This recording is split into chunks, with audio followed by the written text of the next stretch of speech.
Good morning. My name is Gina Womack, and I am the co-founder and executive director of Families and Friends of Louisiana's Incarcerated Children. I also have the pleasure and the privilege to work with, run a statewide multi-generational membership-based organization of families, young people, parents, and others who support the ending the mass incarceration of children. Last year we had a 5-year-old that was suspended from school for stealing a chopstick doing arts and crafts. So not only once, they said he stole it 3 times. So that would beg you to ask the question, how could that happen 3 times? And it turned out it was the teacher's chopstick. And as it turns out, she's not even supposed to have a chopstick in school because it's medicinal. But that aside, that was the only way that they felt they could handle this young man, this 5-year-old, this baby. Yeah. So the mom, distraught, didn't know what to do. Someone gave her our information, so we came in to support her. What is it that she wanted to have happen? And she was like, I need to have due process. Of course, you know, they denied her that in so many different ways.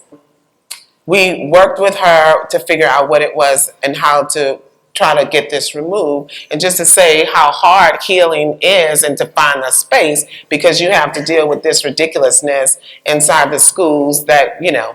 So we sent a letter and explained to the school about the school prison pipeline, and we can't have you tracking this baby. This just makes no sense.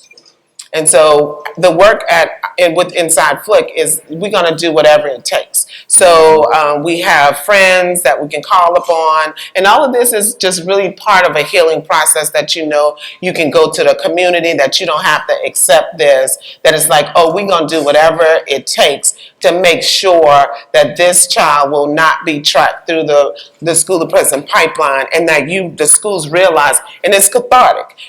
Otherwise, you're just bogged down knowing that you have no options. But having options to be able to know that you can now fight the system. So holding the system accountable is really cathartic. It's just like really cool to help us feel a lot better that we can actually take up this cause. Needless to say, it took us 4 months.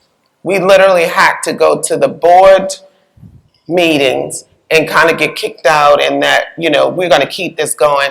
And the board chair finally said, after Googling us, right, and said, oh, I know this group, we need to take this off. So the mom, the process for her was like, oh my God, to know that how good it was for her and healthy it was for her to know that she did not have to allow her son to be victimized by this system, that we could fight this zero tolerance policy.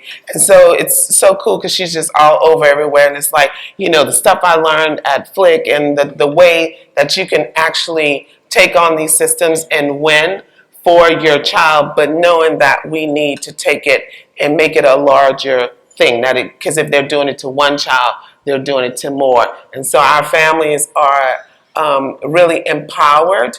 And on top of that, we'll do healing circles as well inside of that.